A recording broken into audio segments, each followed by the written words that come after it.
Friends, welcome to modern 24/7। चलिए start करते हैं बीएड सेकंड सेमेस्टर का विषयों की समझ एवं विद्यालय विषय understanding disciplines and school subjects.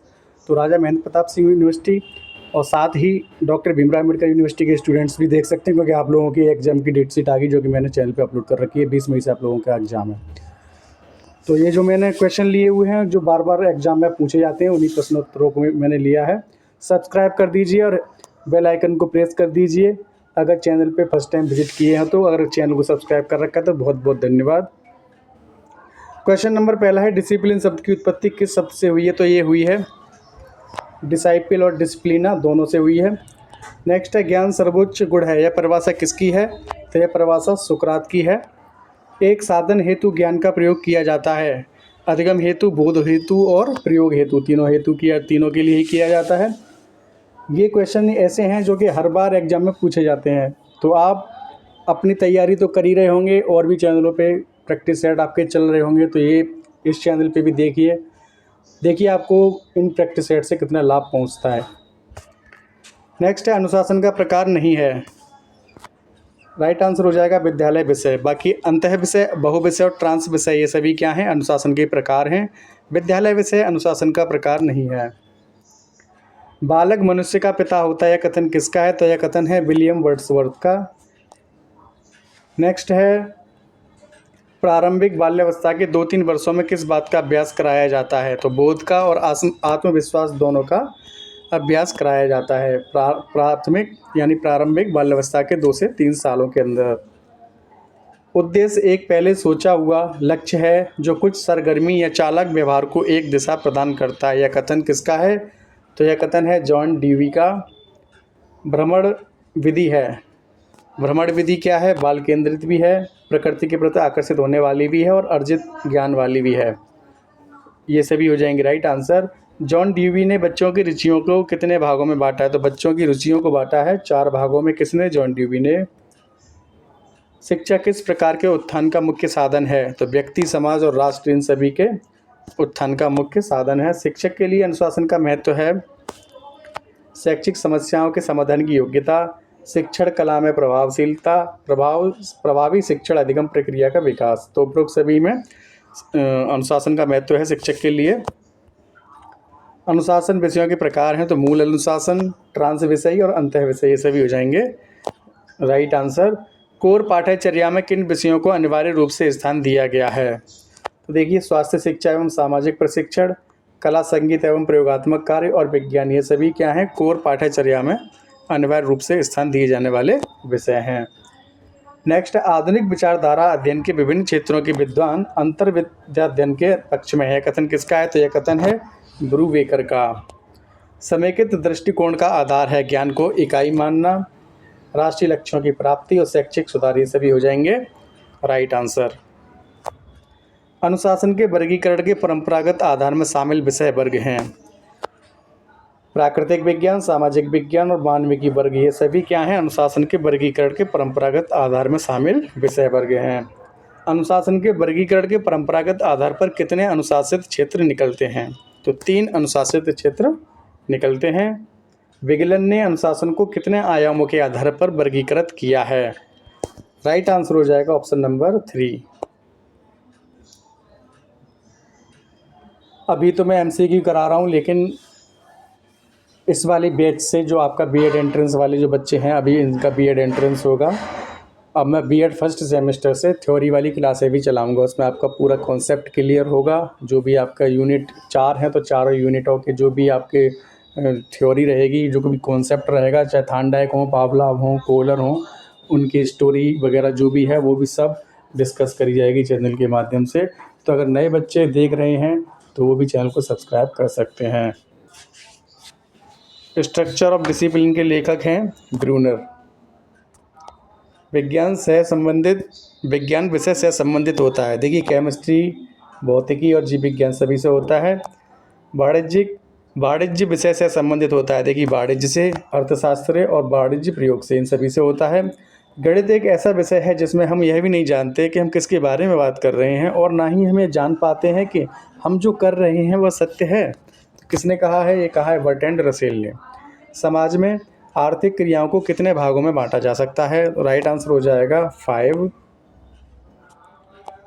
Next है, समाज में आर्थिक क्रियाओं का रूप है उपभोग, उत्पादन, विनिमय, ये सभी क्या हैं? आर्थिक क्रियाओं के रूप हैं। लाभ अर्जन के लिए वस्तुओं का क्रय विक्रय कहलाता है, क्या कहलाता है? तो ट्रेड कहलाता है, व्यापार। संकुचित अर्थ में यह गृह कार्य, पाक क्रिया आदि की व्यावहारिक समस्याओं के विशिष्ट संदर्भों में आधारित विज्ञानों का अध्ययन है। यह कथन किसका है? तो यह कथन है lake Placid conference of America. गृह विज्ञान के क्षेत्र में शामिल विषय हैं शरीर विज्ञान एवं स्वास्थ्य रक्षा, वस्त्र विज्ञान, भोजन तथा पाक शास्त्र, ये सभी हो जाएंगे राइट आंसर। ललित कला में शामिल कला है तो वास्तुकला, मूर्ति कला, चित्र एवं काव्य कला, ये सभी कलाएं शामिल हैं किसमें? ललित कला में। नेक्स्ट है, सर्वाधिक अध्ययन विषयों की उदय की शताब्दी कौन सी है? तो यह 19वीं शताब्दी है। सभी अध्ययन विषयों के संयुक्त प्रयास द्वारा ज्ञान प्राप्त करना किस अध्ययन विषय के प्रकार या डिसिप्लिनरी के अंतर्गत आता है? राइट आंसर हो जाएगा मल्टीपल स्टडी सब्जेक्ट, बहु अध्ययन विषय। हिंदी संघ की राजभाषा के रूप में किस भाषा को महत्वपूर्ण स्थान दिया गया है? तो मातृभाषा, मदर टंग। सामाजिक अध्ययन की विषय सामग्री किस प्रकार की होनी चाहिए? तो राष्ट्रीय एकता पर बल देने वाली और मानव एकता, दोनों पर ही बल देने वाली होनी चाहिए। नेक्स्ट है, सन 1956 तक प्रथम पंचवर्षीय योजना के समाप्त होते होते कितने विद्यालय स्थापित हुए? तो 334 विद्यालय स्थापित हुए थे। कला की महत्वपूर्ण भावना क्या है? कला है सत्यम शिवम सुंदरम, ये सभी हो जाएंगे राइट आंसर। आर्ट शब्द का उद्भव किस भाषा से हुआ? तो लैटिन भाषा से हुआ। गणित की भाषा कैसी होती है? तो गणित क्या होता है? यूनिवर्सल होती है भाषा, तो सार्वभौमिक हो जाएगा राइट आंसर। गणित का दैनिक जीवन में किन कार्यों में प्रयोग होता है? तो लेन देन, आय व्यय, दोनों में ही होता है। पाठ्यक्रम के ऐतिहासिक पक्षों के कितने बिंदु हैं? तो 3 बिंदु हैं। गणित व विज्ञान शिक्षण अनिवार्य रूप से देना चाहिए, प्रथम 10 वर्ष में अनिवार्य रूप से गणित और विज्ञान का शिक्षण अनिवार्य रूप से बच्चे को देना चाहिए। छात्रों में कुशलता के विकास हेतु शामिल किया गया है शिल्पकला को। शिक्षा की संरचना कैसी होनी चाहिए? तो चाइल्ड सेंटर्ड होनी चाहिए, बाल केंद्रित होनी चाहिए। नैतिक प्रतिमानों के अंतर्गत कौन से विषय आते हैं? तो साहित्य, इतिहास और धार्मिक विषय, ये सभी हो जाएंगे राइट आंसर। मानव व्यवहार के आधार पर प्रतिमानों को कितने वर्गों में विभाजित किया गया है? तो 4 भागों में विभाजित किया गया है। वाणिज्य शिक्षा मुख्य रूप से आर्थिक शिक्षा का कार्यक्रम है जो धन को उपलब्ध, संचित और उसको व्यय करने से संबंधित है। यह कथन किसका है? तो यह कथन है पॉल एस लामिक्स का। विज्ञान की प्रयोगशाला कितने वर्गों में विभाजित की जाती है? तो 3 वर्गों में विभाजित की जाती है विज्ञान की प्रयोगशाला। संस्कृत भाषा को किस कक्षा से पृथक विषय की मान्यता दी जाती है? तो कक्षा 3 से। नेक्स्ट है, वाणिज्य शिक्षा शिक्षण का वह रूप है जो प्रत्यक्ष और अप्रत्यक्ष रूप से व्यापारी को उसके कार्यों के लिए तैयार करे। यह कथन किसका है? यह कथन है हेरिक का। जीव विज्ञान के पाठ्यक्रम में किस प्रकार के उद्देश्यों को रखा जाता है? तो सामाजिक विज्ञान और प्राकृतिक विज्ञान दोनों ही हो जाएंगे राइट आंसर। छात्रों में नागरिक शास्त्र के पाठ्यक्रम के माध्यम से किन मूल्यों का विकास होता है? तो प्रजातांत्रिक और राजनीतिक दोनों ही हो जाएंगे राइट आंसर। सामाजिक जीवन में वृद्धि हेतु आवश्यक तत्व क्या है? संप्रेषण कौशलों का विकास और आवश्यक भाषा योग्यताएं होना, तो दोनों हो जाएंगे राइट आंसर। पाठ्यक्रम विकास के मुख्य आयाम कौन से हैं? तो विषय वस्तु और उद्देश्य, दोनों हो जाएंगे राइट आंसर। नेक्स्ट है, पाठ्यक्रम संपूर्ण मानव जाति के ज्ञान एवं अनुभव का प्रतिरूप होना चाहिए। यह कथन किसका है? तो यह कथन है फ्रोवेल का। नेक्स्ट है, कला ही जीवन है, यह क्या है? बेसिकली ये एक लोकोक्ति है। नागरिक शास्त्र के अध्ययन में कौन कौन से कर्तव्य आते हैं? तो देखिए, पड़ोसियों के प्रति कर्तव्य, देश के प्रति कर्तव्य और केंद्र सरकार के प्रति कर्तव्य और राज्य सरकार के प्रति कर्तव्य, ये सभी आते हैं नागरिक शास्त्र के अध्ययन में कर्तव्य। कला अनुकरण है, किसकी परिभाषा है? तो यह अरस्तू की परिभाषा है। विज्ञान पाठ्यक्रम की कितनी शैलियाँ हैं? तो 3 शैलियाँ हैं। विज्ञान पाठ्यक्रम का आधार किस प्रकार का होना चाहिए? तो विस्तृत और परिवर्तनीय, दोनों हो जाएंगे राइट आंसर। देखिए, विज्ञान की 3 शैलियाँ पूछे तो जीव विज्ञान, रसायन विज्ञान, ठीक है, भौतिक विज्ञान, ये शैलियाँ हैं। और उच्चतर स्तर पे ये 5 हो जाती हैं, जैसे कि सामाजिक विज्ञान आ जाता है अपना, ठीक है, और एक अपना पर्यावरण विज्ञान भी आ जाता है। इस तरीके से 5 हो जाती हैं। EVS भी विज्ञान के अंतर्गत ही आता है। गणित के वर्तमान पाठ्यक्रम में किन बातों का अभाव है? तो क्रियात्मकता का और रचनात्मकता, दोनों का अभाव है। भाषा का दूसरा रूप है मातृभाषा। भारत में क्षेत्रीय भाषाओं को संविधान की किस अनुसूची में रखा गया है? तो 8वीं अनुसूची में रखा गया है। मैं दुनिया की सब भाषाओं की इज्जत करता हूँ, परंतु मेरे देश की हिंदी की इज्जत ना हो, यह मैं नहीं सह सकता। यह कथन किसका है? यह आचार्य विनोबा भावे का कथन है। उच्चतर माध्यमिक स्तर पर विज्ञान कितने भागों में विभक्त हो जाता है? तो 5 भागों में विभक्त हो जाता है। गणित का पाठ्यक्रम होना चाहिए क्रिया केंद्रित होना चाहिए, ठीक है, एक्टिविटी सेंटर्ड होना चाहिए। गणित की उन्नति तथा वृद्धि देश की संपन्नता से संबंधित है। यह कथन किसका है? तो यह कथन है नेपोलियन का। हमारी ज्ञान अनुभूतियों की अध्यस्त विभिन्नता को तर्कपूर्ण एवं विचार निर्मित करने के प्रयास को विज्ञान कहते हैं। यह कथन किसका है? तो यह कथन है आइंस्टीन का। नेक्स्ट है 65 विज्ञान वह मानवीय व्यवहार है जो घटनाओं एवं उन परिस्थितियों की जो प्राकृतिक वातावरण में उपस्थित हों पूर्ण शुद्धता से व्याख्या करने का प्रयास करे। यह कथन किसका है? तो वुडबर्न एवं ओबोर्न का। विज्ञान निरंतर क्रांतिकारी परिवर्तन की स्थिति है और वैज्ञानिक सिद्धांत तब तक वैज्ञानिक नहीं होते जब तक उन्हें आगामी अनुभव तथा प्रमाण द्वारा परिवर्तन करने में सक्षम न हो। यह कथन किसका है? तो यह कथन है कार्ल पॉपर का। नेक्स्ट है जीने की कला बड़ी सुंदर कला है, सामाजिक अध्ययन द्वारा ही यह ज्ञान प्राप्त होता है। MP मुकात का कथन है, ये काफ़ी इंपॉर्टेंट कथन है, हर बार आता है। भाषा के कारण ही मनुष्य मनुष्य है, पर भाषा के आविष्कार के लिए उसका पहले से ही मनुष्य होना आवश्यक है। यह कथन किसका है? Von Humboldt. Golden jubilee question है। भाषा के मुख्यतः रूप होते हैं, तो 2 रूप होते हैं, लिखित, शाब्दिक और अशाब्दिक, ठीक है। भाषा का रूप होता है शाब्दिक अशाब्दिक। ये आगे क्वेश्चन दोनों हो जाएंगे राइट आंसर। भाषा वह व्यापार है जिससे हम वर्णनात्मक या व्यक्ति शब्दों के द्वारा अपने विचारों को प्रकट करते हैं। कथन किसका है? ये भी गोल्डन जुबली क्वेश्चन है, महर्षि पतंजलि। भाषा विहीन व्यक्ति केवल बुद्धिहीन ही नहीं होते बल्कि भावहीन भी हो जाते हैं। कथन किसका है? बर्ट का है। देखिए सारे ही क्वेश्चन एक नंबर क्वेश्चन है। व्यक्ति के मानसिक विकास के लिए मातृभाषा का ज्ञान उतना ही आवश्यक है जितना कि शिशु के शारीरिक विकास के लिए माता का दूध। यह कथन किसका है? महात्मा गांधी का। गणित वह मार्ग है जिसके द्वारा बच्चों के मन या मस्तिष्क में तर्क करने की आदत स्थापित हो जाती है। कथन किसका है? तो लॉक का है। गणित विज्ञान की रानी है, गॉस का कथन है। करिकुलम शब्द किस भाषा से निकला है? तो लैटिन भाषा से निकला है। गोल्डन जुबली क्वेश्चन है सारे के सारे।